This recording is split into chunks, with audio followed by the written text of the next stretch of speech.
Baik, terima kasih Putri Rahayu Polem dan juga pendengar Pro 1 RRI Gunung Sitoli dimanapun Anda berada, baik yang sedang mendengarkan kami di 96,2 MHz dan juga untuk pendengar kami yang nonton di YouTube RRI Gunung Sitoli, live juga di RRI Gunung Sitoli serta di RRI Digital. Hari ini spesial, kenapa kita kedatangan tamu dari seberang seberang lautan, pagi-pagi baru datang ya?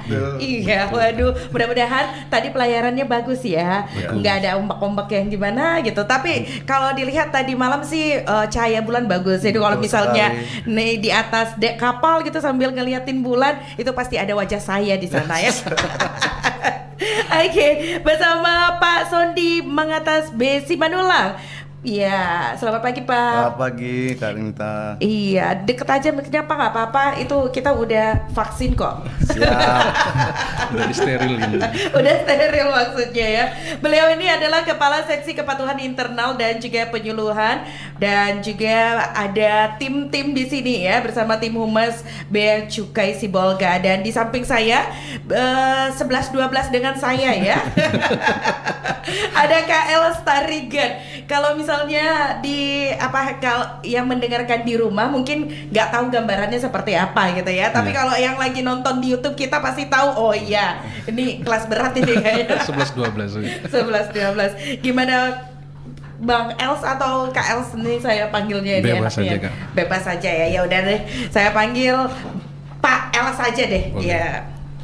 Ini topik kita hari ini adalah mengenai rokok ilegal. Nah itu dia, bagaimana kita memberantas yang namanya rokok ilegal. Langsung aja ke Bang Els ini. Ini yang pertama kita mulai dari pengertian dulu nih. Sebenarnya apa sih pengertian dari rokok ilegal itu? Iya, makasih Kak Desnita dan pendengar setia Pro 1 RRI Gunung Sitoli. Jadi pertama dulu harus kita pahami apa sih pengertian dari rokok ilegal itu sendiri. Nah dari katanya ada dua nih, ada pengertian dari kata rokok dan ada pengertian ilegal dari. Kalau kita singgung dari masing-masing katanya, apa sih itu rokok? Rokok adalah hasil olahan tembakau. Termasuk di dalamnya itu ada cerutu atau bentuk lainnya seperti rokok elektrik yang sekarang ini banyak dipakai oleh anak-anak muda sekarang.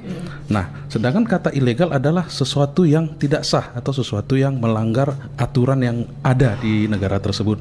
Jadi, kalau ditanya apa sih pengertian dari rokok ilegal, berasal dari pengertian dua kata tersebut, maka dapat kita simpulkan bahwasanya rokok ilegal adalah sesuatu rokok hasil olahan tembakau, baik itu termasuk di dalamnya rokok elektrik yang tidak memenuhi aturan yang berlaku di Indonesia. Oke, gitu, kan. jadi itu dia yang namanya rokok ilegal gitu ya. Iya. Bukan berarti kalau misalnya rokok elektrik itu bukan termasuk rokok ilegal itu ya? Bukan ya. Oke, kalau memang aturan di Indonesia tentang rokok itu sendiri bagaimana sih sebenarnya Pak Sondi barangkali nih? Aturan-aturannya itu gimana? Jadi begini ya pendengar, rokok di Indonesia itu asalnya ada dua. Satu dari luar negeri, satu yang diproduksi di dalam negeri. Nah, baik dari luar negeri, baik dari dalam negeri itu berkewajiban untuk dekati pita cukai terlebih dahulu sebelum diedarkan di Indonesia. Jadi kalau di pasar atau di warung ada rokok yang tanpa pita cukai, itu udah pasti ilegal. Ya. Okay. Tapi ada juga sudah ada pita cukainya tetap ilegal. Nanti kita bahas belakangan. Iya, oke. Banyak yang bilang kalau rokok ilegal ini berbahaya ya Mas Els ya. Betul. Kak. Ini kan berbahayanya itu kenapa sebenarnya? Ya, jadi pada dasarnya rokok aja itu sudah berbahaya, makanya ada larangan dari pemerintah melalui Kementerian Kesehatan bahwasanya dianjurkan kepada masyarakat Indonesia supaya mengurangi kegiatan merokok, bahkan didukung oleh peraturan pemerintah daerah dibatasi di ruang-ruang tertentu tidak boleh merokok. Jadi pada prinsip dasarnya aja rokok aja sudah berbahaya bagi kesehatan. Nah, apalagi ditambah dengan kata ilegal, sehingga rokok ilegal ini kenapa berbahaya? Karena namanya sudah ilegal, sudah tidak memenuhi aturan di Indonesia. Aturan seperti apa sih? Nah, pada saat pembuatan rokok itu kan diawasi oleh pemerintah. apa aja bahan bakunya, itu ada batasan-batasan yang boleh dipergunakan, bagaimana produksinya, apa harus melewati pemeriksaan higienis. Nah, sedangkan kalau rokok ilegal ini karena tidak diawasi oleh pemerintah, makanya dapat kita simpulkan bahwa ini sangat-sangat berbahaya. Kita tidak tahu kandungan apa yang di dalam, di mana proses pembuatannya, apakah itu memang higienis atau seperti apa begitu, Mbak. Terlebih lagi pada umumnya rokok ilegal ini tidak ada pesan-pesan yang seperti ada pada rokok pada umumnya, seperti berbahaya merokok. Kan di rokok-rokok sekarang itu kan ada gambar-gambar yang menyeramkan.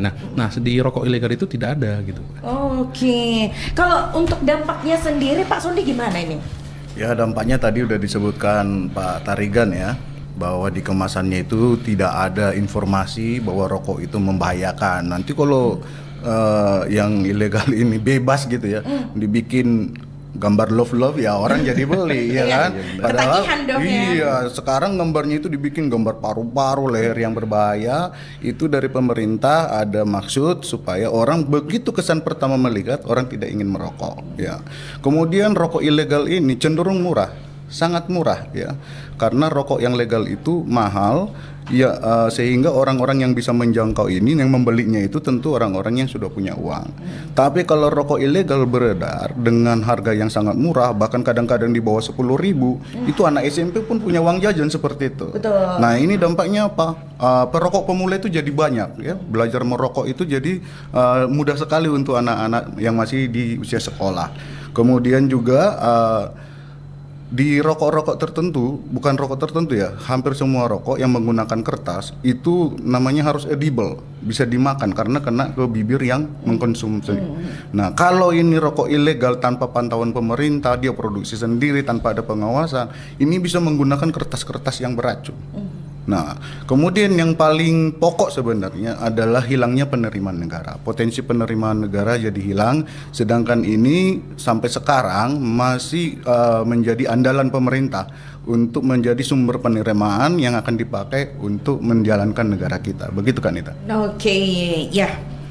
Jadi sebenarnya dampaknya juga bukan hanya dampak ke masyarakatnya itu sendiri ya. Dampak lebih besarnya lebih jauh lagi, yaitu dia dampak kepada pembangunan kita. Kenapa?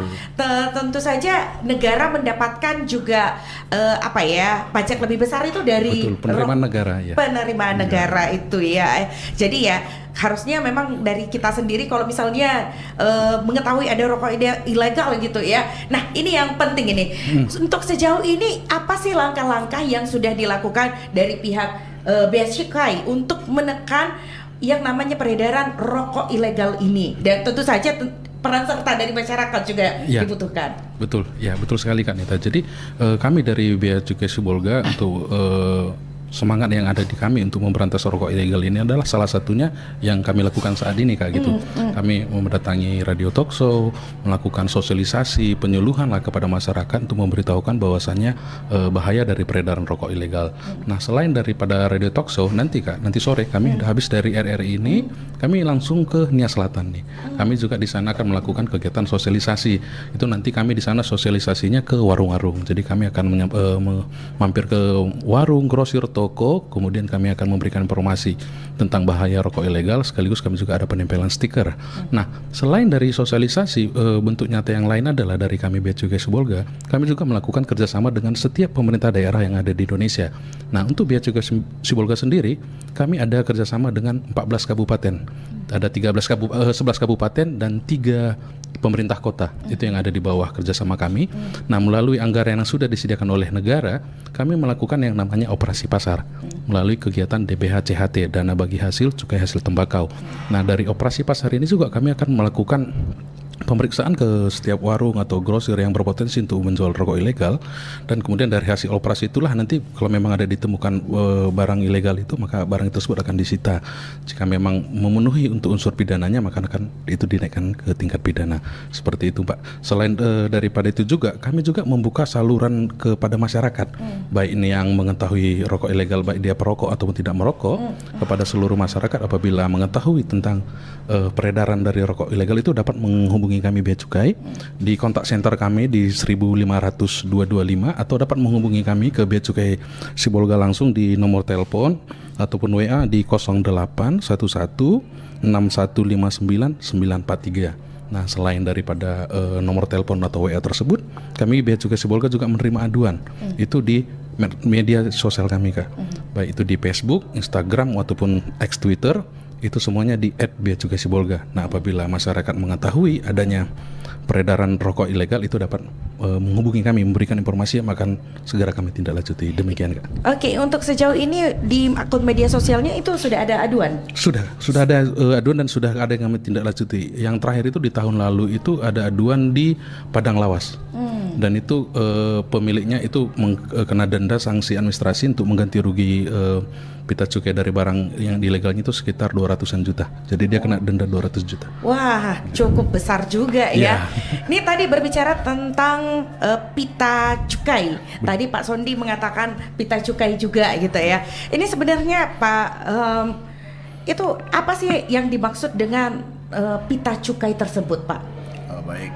Pita cukai itu adalah tanda pelunasan. Cukai itu sendiri sesuai Undang-Undang Nomor 39 Tahun 2007 tentang cukai, itu adalah pungutan negara yang dikenakan terhadap barang-barang tertentu, mempunyai sifat karakteristik yang tertentu, antaranya konsumsinya perlu dikendalikan. Kalau nggak dikendalikan akan berdampak negatif. Ya. Kemudian peredarannya perlu diawasi. Kalau nggak diawasi, ada orang-orang tertentu yang memperoleh keuntungan yang besar, tapi sebaliknya ada orang yang akan sangat dirugikan. Ya. Kemudian pemakaiannya dapat menimbulkan dampak negatif bagi masyarakat atau lingkungan hidup, ya, seperti rokok. Ya, berdampak negatif terhadap kesehatan masyarakat. Walaupun sudah dilarang, merokok itu merugikan kesehatan, ya, tapi tetap, ya. Kemudian pemakaiannya itu perlu pembebanan pungutan negara demi aspek keadilan dan keseimbangan. Jadi saat ini untuk barang-barang yang ditetapkan pemerintah kena cukai masih ada 3 jenis saja. Tapi ke depan mungkin nambah. 3 jenis itu adalah produk hasil tembakau atau rokok, kemudian minuman keras, minuman mengandung etil alkohol, kemudian bahan dari minuman keras itu namanya etil alkohol. Itu untuk sementara yang dikenakan. Tapi ke depan ini bisa bertambah sesuai dengan kebijakan pemerintah siapa nanti yang memimpin negara kita. Betul, itu kalau pengertian dari cukainya sendiri. Betul. Pak. Nah, kalau pita cukainya, nih Bang Els. Nah, kalau untuk pita cukai itu seperti yang disampaikan oleh Pak Sondi tadi, itu adalah bukti pelunasan. Bukti pelunasan ya. Jadi setiap barang cukai itu ketika dia selesai diproduksi, maka dia adalah terutang cukai kepada negara. Sebagai bukti pelunasannya, dilekatilah pita cukai sebagai buktinya. Nah, untuk pita cukai ini bukan sembarangan, Pak, yang buat. Yang buat adalah Peruri, perusahaan percetakan uang Republik Indonesia. Jadi pita cukai yang ada di kemasan rokok itu sama teknologinya dengan teknologi uang yang kita pakai sehari-hari. Betul. Ya, jadi di situ juga ada hologram. Jadi nanti kita akan bahas juga apa itu ciri-ciri rokok ilegal, dapat kita kenali dari cara menganalisa pita cukai itu sendiri. Demikian, Kak. Oke. Kalau pengen tahu lebih lanjut, nanti kita akan terus ya untuk tanya-tanya tentang rokok ilegal ini, bahayanya untuk kita dan juga penjual berbahaya, juga ya konsumennya juga itu ikut merasakan dampak bahayanya. Tapi sebelumnya kita akan dengarkan terlebih dahulu satu iklan berikut ini. Bea Cukai dalam 1 menit. Bea Cukai dalam 1 menit. Kalau kita ngomongin pungutan negara, nggak cuma pajak loh, ada juga pungutan lain kayak retribusi, cukai, bea masuk, bea keluar, dan lain-lain. Oke, mari kita fokus sama bedanya pajak, cukai, bea masuk, dan keluar supaya nggak ketukar lagi nih. Pajak adalah pungutan atau iuran yang sifatnya wajib dari rakyat buat negara. Contohnya kayak pajak penghasilan, pajak pertambahan nilai, dan lain-lain. Kalau bea masuk itu pungutan untuk barang dari luar negeri atau namanya impor. Tujuannya untuk ngebatasin barang luar negeri masuk ke Indonesia supaya barang kita nggak kalah bersaing. Bangga gunakan produk dalam negeri. Sedangkan barang dari Indonesia yang kita kirim ke luar negeri namanya ekspor. Pungutannya adalah bea keluar. Hampir semua barang nggak kena bea keluar. Tujuannya supaya ekspor kita semakin banyak dan mudah. Nah, kalau cukai itu pungutan buat barang yang konsumsinya perlu dikendalikan, peredarannya harus diawasi, pemakaiannya bisa ngasih efek negatif buat masyarakat atau lingkungan hidup. Contohnya kayak cukai rokok, sigaret, sama minuman keras. Jangan lupa dengerin kanal BC Radio ya untuk info lainnya. Apa sih ciri-ciri dari rokok ilegal ini gitu ya? Karena bisa aja kan beredar secara bebas di masyarakat, namanya juga nggak ada kita nggak tahu ciri-cirinya apa gitu ya. Nah ini apa nih ciri-cirinya, siapa yang mau jawab nih? Iya Pak Sondi, boleh Pak Sondi nih. Baik, ada beberapa cara mengidentifikasi ya, ciri-ciri rokok ilegal. Karena yang paling kasat mata itu adalah pelekatan pita cukai. Maka ketika Anda membeli rokok atau melihat orang menyediakan rokok untuk dijual, begitu terlihat di kemasannya tidak ada pita cukai, itu sudah pasti ilegal. Udah pasti ilegal karena tidak ada tanda pelunasannya. Artinya apa? Kewajiban pajaknya belum dilunasi atau belum diselesaikan kepada negara. Dan pengertiannya lainnya apa? Ketika itu tidak dilunasi ke negara, berarti ini pabrik yang memproduksi rokok ini adalah pabrik yang tidak diawasi negara. Nah, ini rokok ilegal. Tapi apakah kalau sudah ada pita cukainya udah pasti legal? Belum tentu. Ya, ada beberapa kemasan rokok yang sudah dilekati pita cukai tetap juga masih ilegal. Wah, Ada. bahaya nih ya, udah ada pita cukainya itu masih tetap ilegal juga. Ini gimana ini? Ya, jadi bukan berarti ketika kita membeli suatu rokok dan di rokok itu ada pita cukainya maka dapat disimpulkan segera itu resmi gitu. Tidak. Jadi ada juga rokok yang beredar di masyarakat itu ketika ada pita cukainya juga masih ilegal. Loh, kok bisa gitu? Iya, itu kok bisa. Seperti yang disampaikan oleh Pak Sondi di awal tadi, karena rokok yang resmi ilegal itu ada pungutan cukai negaranya yang besar, maka harganya akan mahal. Sehingga permintaan masyarakat, terutama masyarakat menengah ke bawah itu akan rokok yang sangat tinggi, maka akan ada pihak-pihak yang tidak bertanggung jawab yang akan membuat pita cukai palsu gitu Mbak. Jadi bukan hanya hanya uang palsu Kak. Jadi pita cukai palsu juga ada. Ada ternyata juga ya. Jadi karena makanya pihak pemerintah itu bekerja sama melalui Peruri tadi untuk membuat suatu pita cukai yang mempunyai tingkat sekuritasnya yang tinggi gitu. Walaupun sudah dibuat tingkat sekuritasnya yang tinggi, masih ada aja yang mempalsukan. Betul. Paling awam itu yang paling sering kita temukan di lapangan itu yang palsu itu seperti apa? Yaitu hasil print-printan. Jadi itu sangat ketara. Bahkan ada juga yang memang dia bukan printan, memang melalui perusahaan percetakan juga, tapi bukan resmi gitu Mbak. Wah, bahaya nih. Oke, untuk Anda pendengar juga yang ingin bergabung bersama kami, kita masih tunggu line teleponnya ya, yakni di 0811 2520 962, atau juga Anda boleh komen langsung di YouTube RRI Gunung Sitoli, atau juga di komen langsung di live Facebook RRI Gunung Sitoli. Kita akan bacakan nanti komentar-komentar terbaik dari Anda semua ya. Oke, ini tadi kan Pak, mungkin garis besarnya gitu ya, itu mengenai pita cukainya itu yang diketahui ataupun ciri-ciri. Tapi kalau misalnya sampai di masyarakat nih Pak, nah kira-kira bagaimana itu masyarakat bisa membedakan pita cukai yang asli dengan pita cukai yang palsu tadi Pak? Baik, terima kasih Kanita.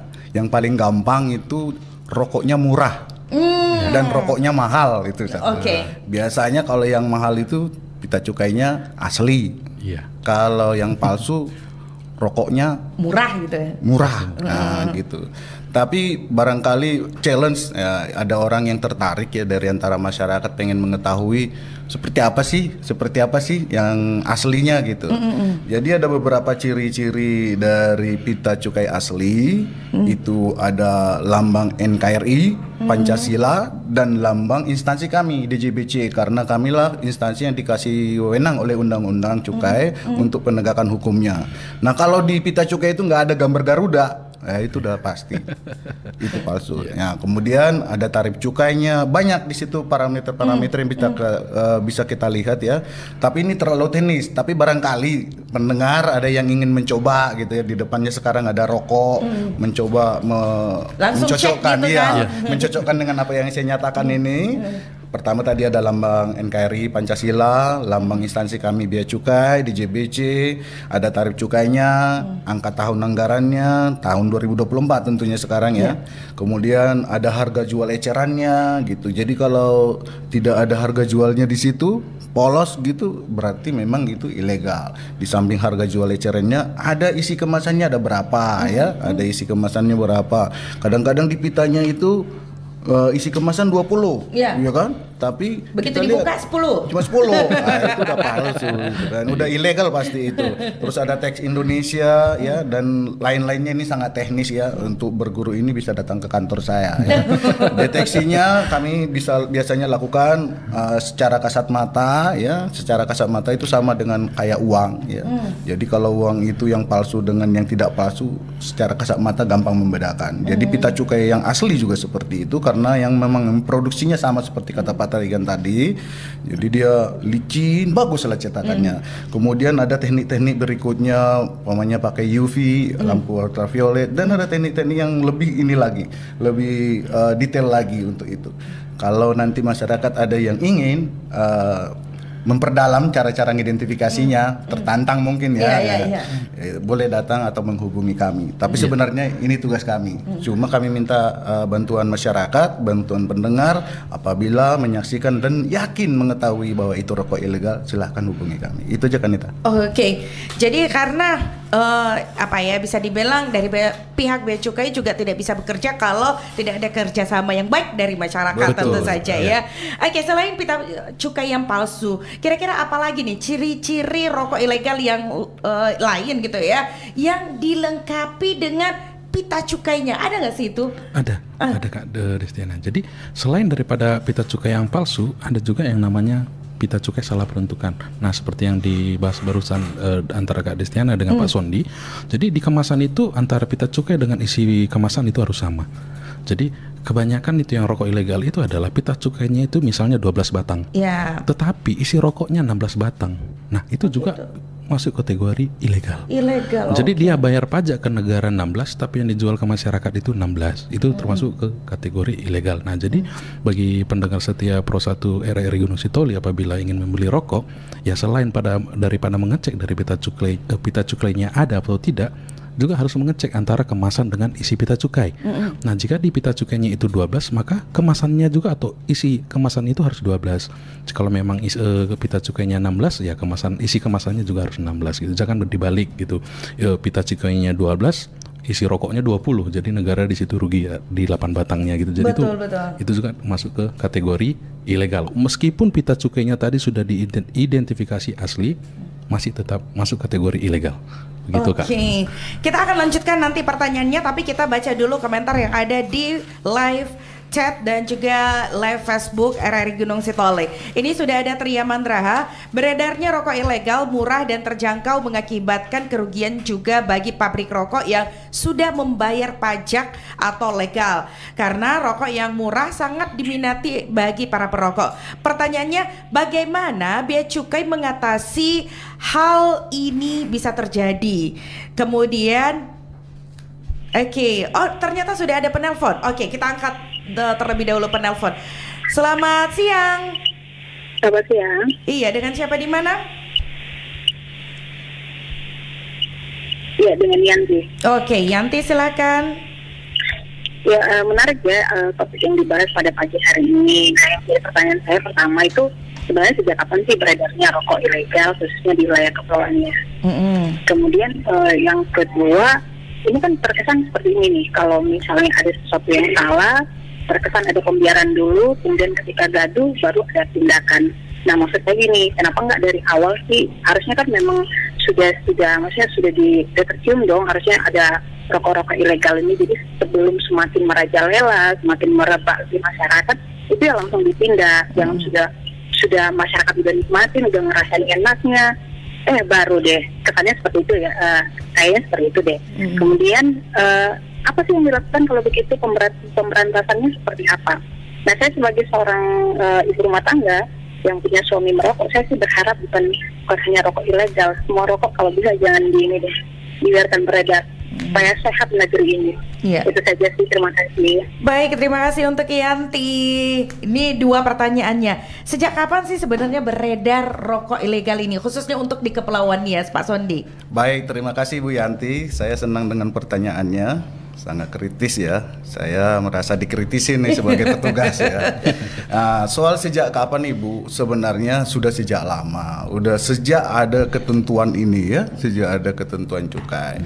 Tapi kalau makin maraknya itu baru terasa setelah rokok-rokok yang legal atau tarif juga dinaikkan terus oleh pemerintah. Kenapa naik terus? Ya kan? Kenapa tarif cukai itu naik terus? Karena pemerintah ingin pemakaian rokok ini atau konsumsi rokok ini semakin kecil. Jadi kalau harganya semakin tinggi, kita harapkan ada konsumen-konsumen yang tidak mampu lagi menjangkau. Betul. Nah, peluang ini jadi ada disparitas antara demand dan supply. Nah, peluang ini yang dimanfaatkan oleh orang-orang tertentu untuk mengisi kekosongan tadi yang ditinggalkan oleh konsumen karena mahalnya rokok itu, diciptakanlah rokok murah. Rokok murah, bagaimana caranya menciptakan rokok murah? Adalah rokok-rokok yang tidak membayar pajak tadi, yang tidak melunasi pajaknya. Nah, ini yang jadi ada segmen yang tertinggal. Nah, sekarang kalau rokoknya katakan 30.000, sementara kemampuan masyarakat itu antara 10.000, 12.000, 30.000 tidak terjangkau. Nah, mereka ini apa akan berhenti merokok? Enggak. Ternyata tidak, mereka akan mencari rokok yang sesuai dengan kemampuannya. Nah, ini dilihat pelaku-pelaku usaha yang ilegal tadi itu, sehingga mereka menciptakan rokok-rokok yang ilegal, dipasarkan sedemikian rupa, kucing-kucingan dengan petugas, mulai dari Jawa, Sumatera, pelabuhan, bandara, melalui jasa titipan, kucing-kucingan terus, sehingga lolos, ya kan? Sehingga lolos, akhirnya sampai ke masyarakat. Kemudian kenapa sih nggak dari awal gitu kan? Ini kesannya dibiarkan dulu, kemudian udah ramai baru bukan kita biarkan. Sebenarnya mungkin masyarakat aja yang tidak bisa mengkopi atau kami yang kurang memberikan informasi kepada masyarakat bahwa penindakan atau pemberantasan rokok ilegal ini senantiasa kami lakukan dari tahun ke tahun. Bahkan ada Universitas UGM yang selalu mengikuti gerakan kami. Setiap tahun mereka melakukan survei apa yang sudah kami lakukan, bagaimana perkembangannya, progresnya seperti apa, dan kami harus akui memang rokok ilegal belum bisa jadi nol, selalu masih ada. Karena apa? Memang maling-maling ini selangkah di depan kami, tapi kami tidak menyerah. Kami belajar terus, kami berusaha terus supaya niat kita peredaran rokok ilegal ini tidak lagi terjadi di Indonesia. Nah, kalau Ibu Yanti tadi bilang kenapa yang legal juga tidak Ibu Yanti tidak menginginkan ya. Yang legal juga harus diedarkan supaya tidak ada rokok. Betul Ibu ya. Ini pemerintah menyadari dari awal, dalam undang-undang itu pun dikatakan bahwa rokok adalah suatu produk yang menimbulkan efek negatif. Tapi negara kita negara yang masih berkembang. Ya, negara yang masih berkembang, kita belum bisa punya masyarakat yang sedemikian ya. Nanti kalau kita larang ini rokok, akhirnya nanti impor rokok ilegal nanti. Nah, kita coba atur sedemikian rupa dengan peraturan yang sangat ketat, terus dengan penindakan-penindakan yang kami lakukan. Mudah-mudahan nanti orang-orang yang menjaga rokok ini, yang bisa menjangkau rokok ini, memang orang-orang yang sudah prepare dengan biaya kesehatan juga. Artinya punya uang untuk beli, berarti punya uang untuk berobat. Betul. Kira-kira gitu Bu Yanti. Jadi kalau misalnya harga rokoknya sekian untuk per tahunnya, maka dana untuk kesehatannya juga harus lebih besar gitu. Betul. Ya, dari membeli rokok itu sendiri. Betul. Gitu ya. Masyarakat harus sadar itu. Kita akan lanjutkan untuk membacakan komentar tadi masih dari Triaman tadi ya.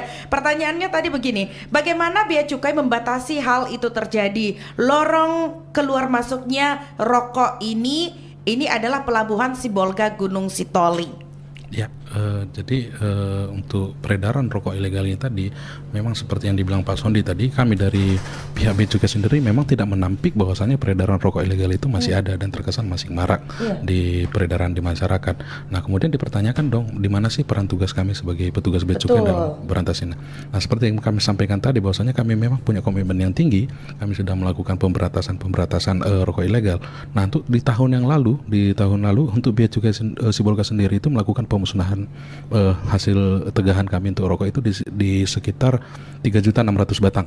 Itu di angka 3.600.000. Nah, untuk peredaran rokok di Indonesia ini memang kami akui kami punya keterbatasan. Jadi selalu para penyelundup ini, para pelaku-pelaku usaha yang tidak bertanggung jawab ini selalu selangkah terkesan lebih di depan kami gitu.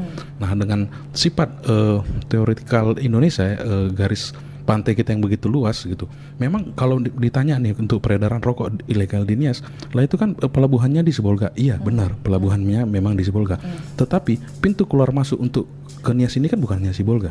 Masih ada kapal-kapal nelayan atau kapal-kapal yang lain, dan bukan hanya dan pelabuhan yang menuju ke Nias ini kan bukan hanya Sibolga, ada juga dari pelabuhan yang dari Singkil, Padang kalau tidak salah. Jadi, nah, di mana dong perannya Bea Cukai? Ya, kami memang untuk melakukan penindakan itu selalu terukur dan harus tepat. Jadi tidak mungkin setiap saat kami melakukan operasi di pelabuhan.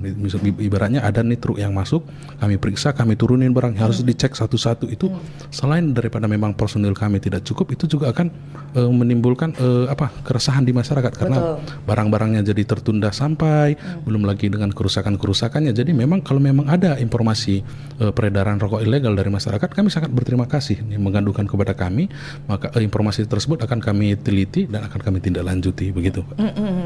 Oke. Masih dari komentar di Facebook RRI Gunung Sitoli, kemudian katanya gini, kira-kira apa hukuman bagi pemasok dan penjual?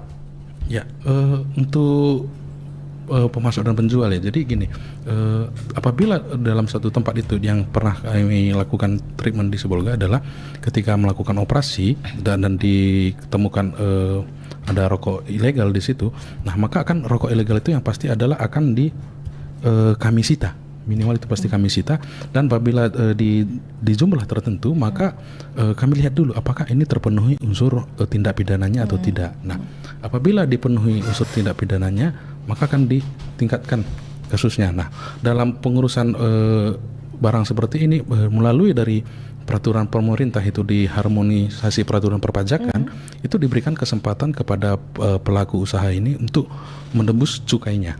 Jadi apabila seseorang itu mempunyai rokok ilegal itu akan dihitung berapa sih utang cukai yang terutang dan diberikan kesempatan kepada dia untuk menebusnya 3 kali lipat dari nilai yang terutang gitu. Nah, kemudian daripada itu apabila dia tidak bersedia maka akan diserahkan ke pihak kejaksaan sebagai tindak lanjut dari proses penyidikannya. Seperti itu. Saya ingin menambahkan, kalau tadi pedagang dan pemasok ya, jadi pedagang. Pada saat kita melakukan penindakan, biasanya yang pertama kita ketemu adalah orang yang menyediakan untuk dijual. Ya, itu kalau kita ketemunya di warung. Kalau kita ketemunya di pengangkutan hasil penegakan, berarti yang kita temukan adalah yang pertama sekali adalah orang yang membawa barang tersebut. Dari 2 kejadian ini yang paling sering kami lakukan di tempat, di gudang, pedagang, kemudian di pengangkutannya. Nah, pemasok dalam hal ini sangat sulit kita, sangat sulit.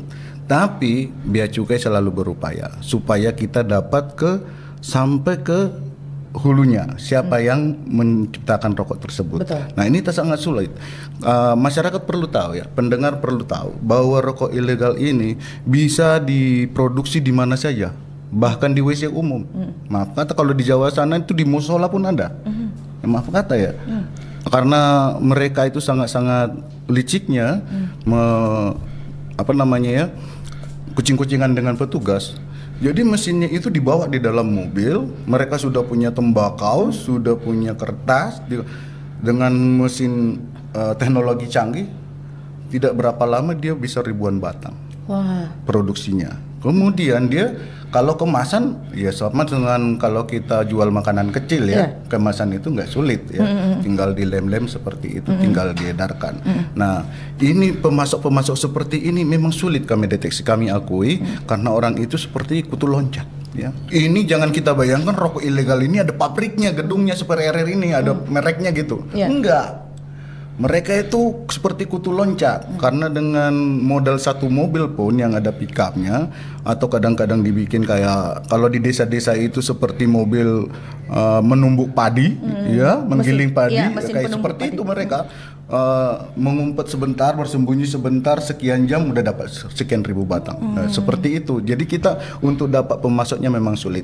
Tapi kalau pedagang dan pengangkut itu pasti biasanya kita dapat dan itu kita proses sesuai dengan hukum yang berlaku. Oke, jadi bukan nggak bekerja juga ya, Betul. tapi karena seperti tadi cara kerjanya mereka apa ya, kucing-kucingan terus, Betul. sembunyi-sembunyi terus gitu ya. Ini barangkali tadi bisa terjawab juga pertanyaan dari Febri yang katanya seperti apa sih jalurnya, alurnya itu rokok ilegal itu misalnya dari mana, kok bisa lolos? Tadi mungkin udah langsung terjawab Nah, gitu sebentar ya. saya tambahkan lagi. Nah, tadi yang di mobil tadi diproduksi sekian ribu batang, ratusan ribu batang gitu bahkan ya, dimasukkan dalam satu dus. Nah, ini kalau kita awam, kita nggak tahu informasi, nah kita nggak tahu itu apa isinya, apakah itu rokok. Nanti dari daerah tempat lain atau dari asal yang lain dengan waktu yang berbeda, dia mengirimkan kemasan-kemasan kertas yang belum dilipat-lipat.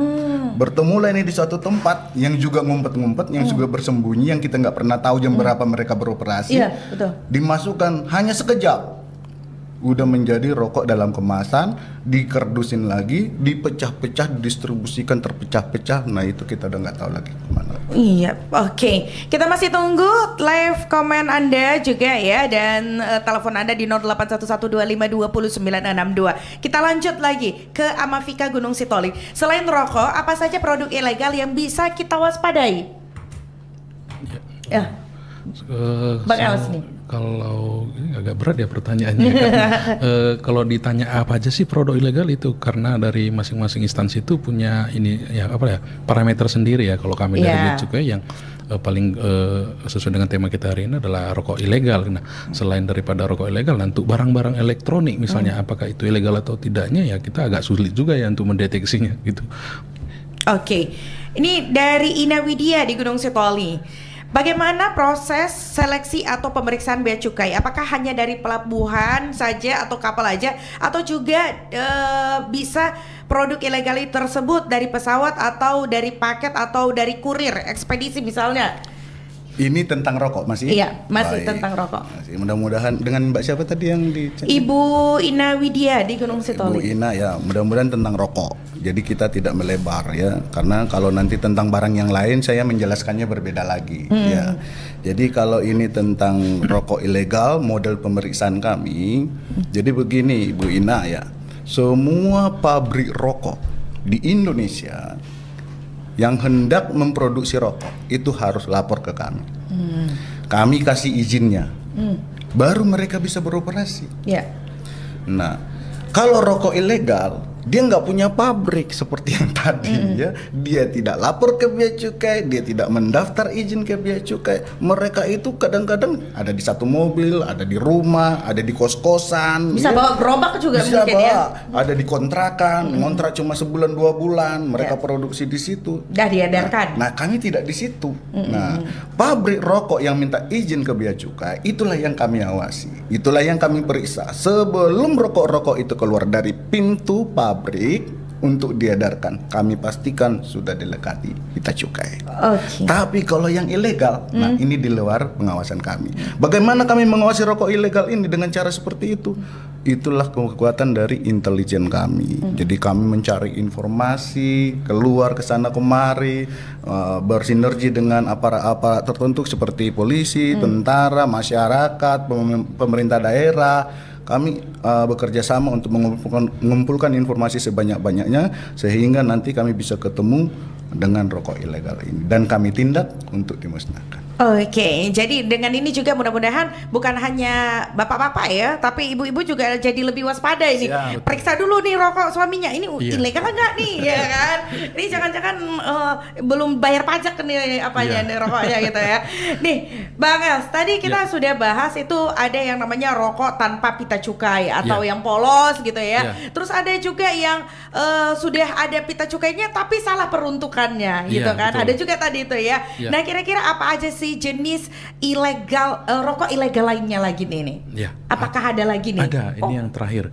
Nah, selain tadi ciri-ciri rokok ilegal itu selain tidak ada pita cukai, terus ada salah peruntukan, dia pita cukainya asli tapi peruntukannya salah, ada yang namanya pita cukai bekas. Iya. Jadi pita cukainya asli gitu.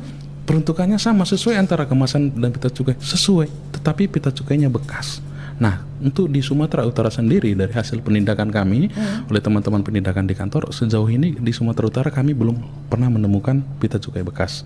Jadi di beberapa daerah, di daerah tertentu pita cukai itu masih ada yang nampung. Jadi ketika kita beli rokok nih, itu pita cukainya itu jika dikupas pelan-pelan, rapi, itu ada penadahnya, ada yang nampung gitu. Dan itu dilekati lagi nanti ke pita cukai ilegalnya. Rokok ilegal tadi. Jadi terkesan jadi resmi gitu. Betul. Karena udah lengkap di situ kan, seperti yang dikatakan Pak Sondi tadi. Di situ ada gambar Garudanya, ada tanggalnya, lengkap semuanya. Nah, dia pitanya asli tapi bekas. Nah, bagaimana cara mengidentifikasinya? Bagaimana cara mengenalinya? Itu ketika kita beli rokok kita perhatikan aja. Biasanya yang bekas ini dia tidak rapi, dia lusuh gitu. Terus ada bekas lipatan-lipatan yang ya intinya gini lah. Pasti secara gampang masyarakat itu bisa menilai ini baru atau enggak gitu. Sama seperti baju lah, kan kelihatan itu pertama kali kita lihat aja, oh ini baru atau ini bekas gitu. Seperti betul. Oke, kita akan lanjutkan lagi tapi kita dengarkan dulu ada satu iklan ya Iqbal lewat.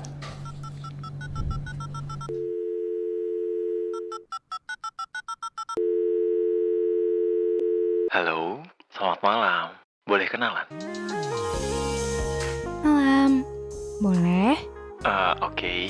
Kamu anak mana? Aku Jakarta. Kalau kamu? Aku juga Jakarta loh. Tapi sekarang lagi di London. Oh, kerja kuliah? Aku udah lulus. Sekarang kerja. Ya, biasalah perusahaan luar negeri. Ngomong-ngomong, aku suka deh lihat foto kamu. Kenapa? Iya, akhirnya aku tahu masa depanku di mana. Kamu Tapi gara-gara kamu, aku sekarang jadi sakit mata nih. Karena dunia terasa hitam putih, cuma kamu aja yang paling berwarna. Kamu bisa aja. Aku kirim kamu hadiah ya, mau nggak? Hadiah? Iya, aku punya emas nih. Nanti aku kirim ke Indonesia, oke? Emas? Buat apa? Ya, buat hadiah dong. Nanti aku kirim uang dan barang lain juga, gimana? Mau kan? Enggak. Hah? Enggak. Kenapa? Bang, kalau mau nipu, mending ke laut aja. Abang modus kan, pura-pura deketin, bikin baper, terus bohong mau kirim barang yang katanya hadiah dari luar negeri. Punten, paket. Habis itu, kawan-kawan sindikat abang bakal nelpon ngaku-ngaku jadi petugas bea cukai. Bilang kalau barangnya ditahan karena barang terlarang lah, barang inilah, itulah. Intinya supaya barang bisa keluar, kalian bakal minta transfer uang ke rekening pribadi kan? Terus, supaya calon korban makin percaya, kalian bikin website bodong gratisan dengan embel-embel bea cukai. Kalian juga bikin dokumen pakai kop surat palsu kantor bea cukai kan? Dan gak lupa juga, agar calon korban takut dan tertekan, kalian akan ngancam-ngancam kan? Mau dipenjara lah, diproses hukum lah. Aku sudah mengetahui tipu muslihatmu, Bang. Bagaimana kamu mengetahuinya? Bang, bea cukai nggak akan menghubungi dan minta transfer uang ke rekening pribadi, apalagi sambil mengancam yang punya barang. Seluruh pembayaran menggunakan sistem kode billing ke rekening negara dan status barang bisa dilacak melalui website www.beacukai.go.id/barang kiriman. Waduh, ternyata aku salah orang. Siapa kamu sebenarnya? Aku Ica, detektif Sini Cakudo. Sahabat BC, waspadai segala macam modus penipuan yang mengatasnamakan bea cukai. Untuk informasi lebih lanjut, hubungi Bravo Bea Cukai di 1500225. Talk show bersama dengan dari Bea Cukai ya. Ada Pak Sondi dan juga ada Bang Els nih. Oke, ini ada komentar dari Facebook RRI Gunung Sitoli dari Samaria Bernanda Panjaitan. Dialog yang sangat menarik dan banyak sekali sangat antusias ya. Banyak yang penasaran. Izin bertanya, jika pelaku sudah tertangkap untuk sanksi hukuman yang diterima apa ya Pak ya? Jadi tergantung pasal ya, pasal yang dilanggarnya. Jadi di Undang-Undang Cukai itu banyak pasalnya. Ada menyediakan untuk dijual, ada yang menyimpan, tapi udah nyata-nyata itu rokok ilegal dan nantinya akan dijual. Ada yang memproduksi, ada yang hanya mencetak pita palsunya, ya. Jadi dia bekerja. Kami pernah menangkap suatu sindikat gitu ya. Mereka punya mesin percetakan dan pita cukai palsu yang mereka produksi itu sangat-sangat mirip dengan aslinya. Tapi hampir seluruh pasal-pasal tentang kecukaian ini itu sanksinya sanksi pidana antara 2 sampai 10 tahun. Wah, berat juga ya. Oke, ini ada Febri. Bagaimana dengan rokok tembakau yang sekarang ini banyak sekali rasa-rasanya? Banyak rasa dan aromanya. Apakah itu ilegal juga? Dan termasuk rokok elektrik. Gimana nih? Jadi kalau tembakau yang sekarang banyak beredar di masyarakat itu banyak rasanya, terus ada elektrik, itu sebenarnya kalau dibilang itu ilegal atau enggaknya, ya kita nggak bisa menyimpulkan dengan dasar seperti itu. Intinya adalah untuk mengetahui legal tidak legalnya itu adalah untuk mengetahui ciri-ciri ilegal yang sudah kami jelaskan tadi gitu. Selama kemasan rokoknya itu, baik itu rokok elektrik, yang rokok elektrik itu cairannya ya, bukan device-nya yang dikasih pita cukai, tetapi cairannya. Nah, dan rokok-rokok batang cerutu itu selama di kemasannya tidak ada pita cukai, berarti itu ilegal. Nah, cara mengenalnya seperti itu. Nah, ada pita cukai, apalagi dong yang dicek ada pita cukainya asli atau enggak gitu. Yang seperti kita dijelaskan tadi, bahwasanya ditingkat nih, ada enggak logo NKRI. Nah, terus di pita cukai itu ada hologram. Hologram seperti di uang itu. Jadi kalau dia digerak-gerakkan ada efek animasi motionnya gitu, gitu, ada kilo-kilonya. Nah, biasanya yang palsu itu karena dia fotokopian atau teknologinya tidak canggih, itu tidak bisa membuat seperti itu gitu. Jadi kalau ditanya apakah rasa rokok sekarang ini ada rasa ini, rasa itu ilegal nggak? Kita nggak bisa menilai ilegal tidak ilegalnya dari situ, tapi kita bisa menilai ilegalnya itu tadi melalui dari pita cukainya. Pita cukainya tadi ya. Oke, Devanya Raisa, dialog yang sangat mengedukasi. Semoga rokok ilegal bisa diberantas dan musnah segera di pasaran. Amin. Amin. Ada Fikri, kalau misalnya kami apa yang harus kami lakukan ketika menemukan produk rokok ilegal di pasaran? Nah, ya. Jadi ketika masyarakat mengetahui adanya suatu rokok ilegal, itu dapat menghubungi kami ke bea cukai manapun. Kalau dia wilayah pengawasannya di wilayah pengawasan Sibolga, nah kami Sibolga ini luas Kak, hampir 50% wilayah Sumatera Utara, mulai dari Humbang Hasudutan, Tapanuli Utara, Tapanuli Tengah, Selatan, terus Kabupaten Madinah, Padang Lawas Utara, semua pemerintah kabupaten yang ada di Pulau Nias, jika mengetahui ada peredaran rokok ilegal, itu dapat menghubungi kami di media sosial kami @beacukai Sibolga. Itu ada di Instagram, ada di Facebook ataupun di Twitter. Kami juga aktif di TikTok dan YouTube. Semuanya media sosial kami di @beacukai Sibolga. Nah, selain itu juga dapat menghubungi kami di nomor telepon atau WA di 0811 6159 dan 943. Oke, jadi Fikri jangan takut ya. Iya, benar. Karena bea cukai ternyata gaul juga, ini aktif juga di TikTok, di Twitter, di Facebook, Instagram gitu ya, semua akun media sosial. Satu lagi nih Kak, yang perlu kami tegaskan kepada masyarakat, semua identitas pelapor kami jaga rahasianya. Oke. Itu kami diamanahkan oleh undang-undang seperti itu. Jadi nggak usah takut, masyarakat nggak usah takut nih, misalnya nih mengetahui, karena kami punya pengalaman ada seseorang membuat laporan, tapi dia mengasih laporannya tanggung-tanggung. Kenapa? Karena ternyata yang dilapor itu tetangganya. Oh iya. Nanti takut Pak aku ini enggak. Jadi dapat kami pastikan kepada masyarakat, silahkan membuat laporan sebanyak-banyaknya, sebebasnya kepada kami. Identitas pelapor kami jamin kerahasiaannya. Wah, nah kalau udah kayak gini udah ada jaminan nih, identitas pelapor itu dijaga kerahasiaannya. Kayaknya bakalan banyak nih nanti nih.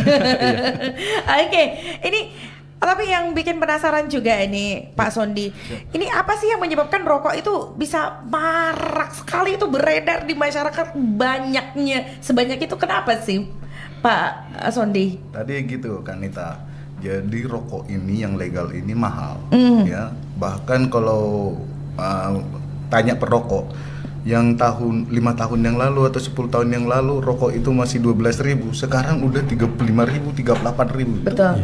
Itu sangat tinggi kenaikannya kan gitu. Tapi rokok ini punya sifat, namanya sifat kecanduan. Ya, jadi sangat susah bagi seorang perokok untuk langsung berhenti merokok karena harga.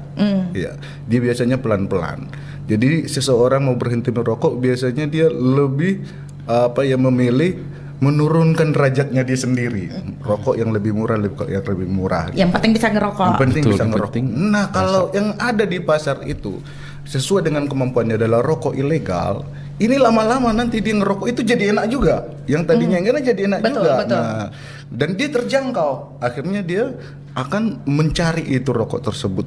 Nah, disinilah terjadilah hukum demand supply tadi. Iya. Ketika ada yang demand, ada yang mencari rokok itu, yang memproduksi rokok itu tambah lagi selama belum ketangkap. Tapi kalau dia ketangkap udah langsung biasanya kelepak-kelepak. Iya, Pak, tadi ditahan dulu nih. Tadi disebutkan Pak Bicu, rokok ilegal itu karena mahalnya tarif cukai itu sendiri nih ya kan Pak ya.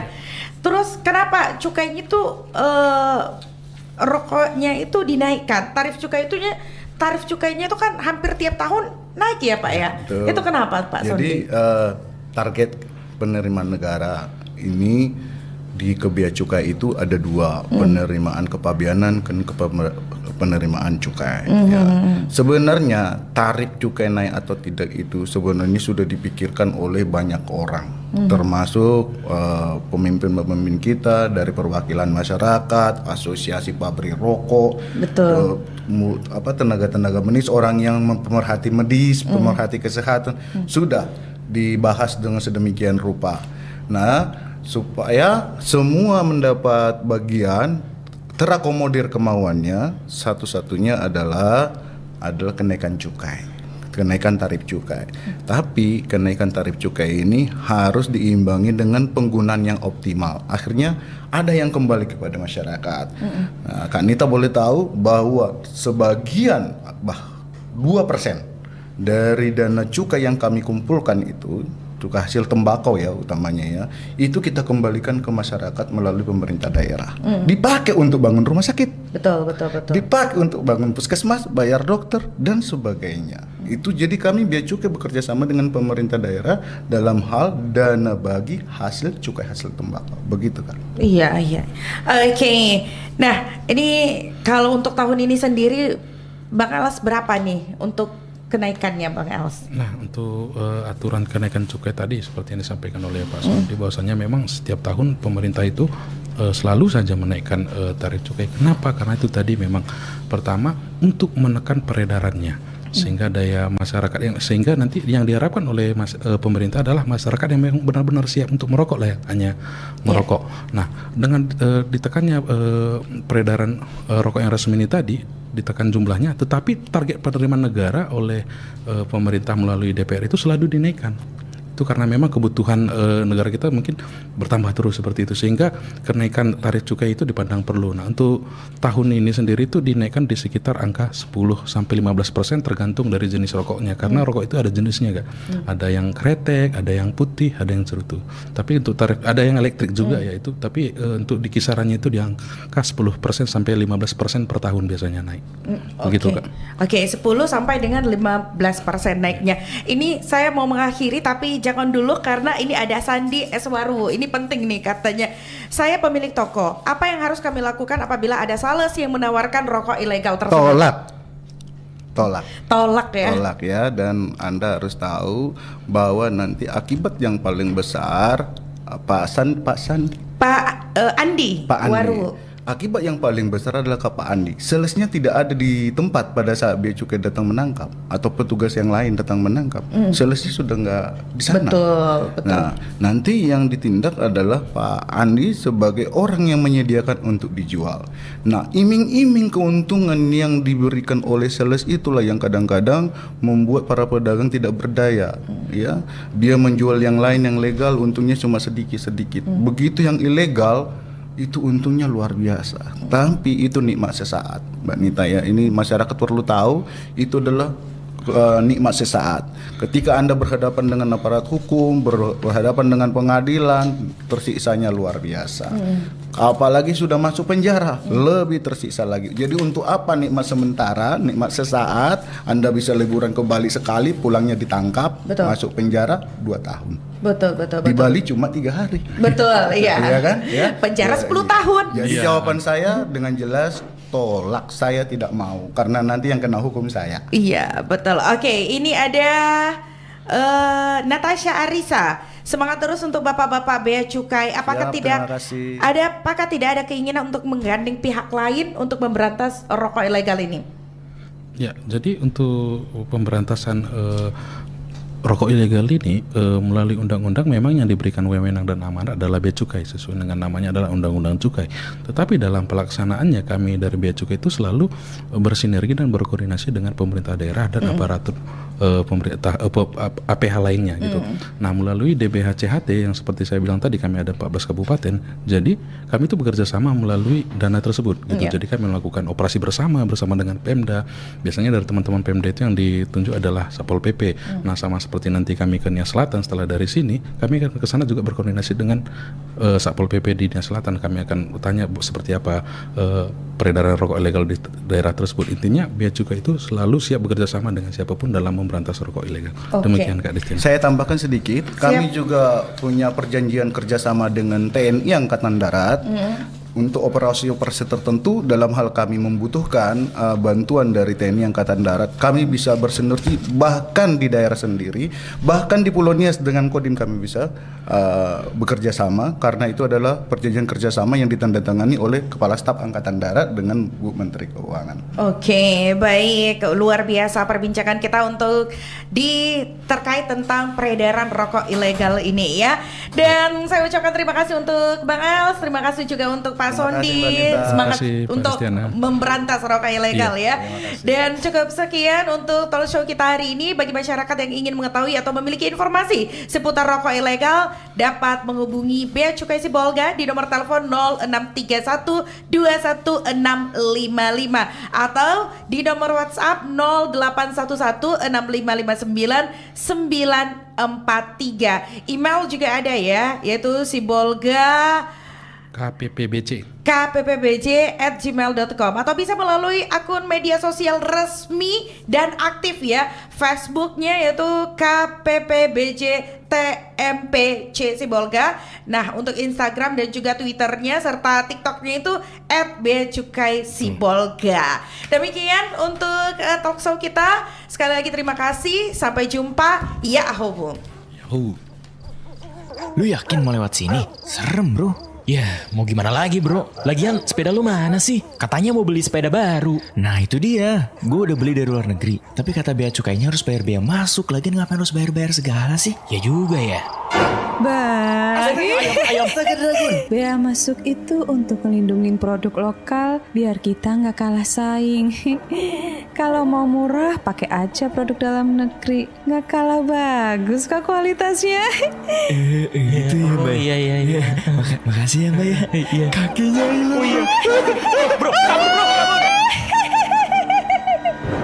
Untuk informasi lebih lanjut, hubungi Bravo Bea Cukai 1500225.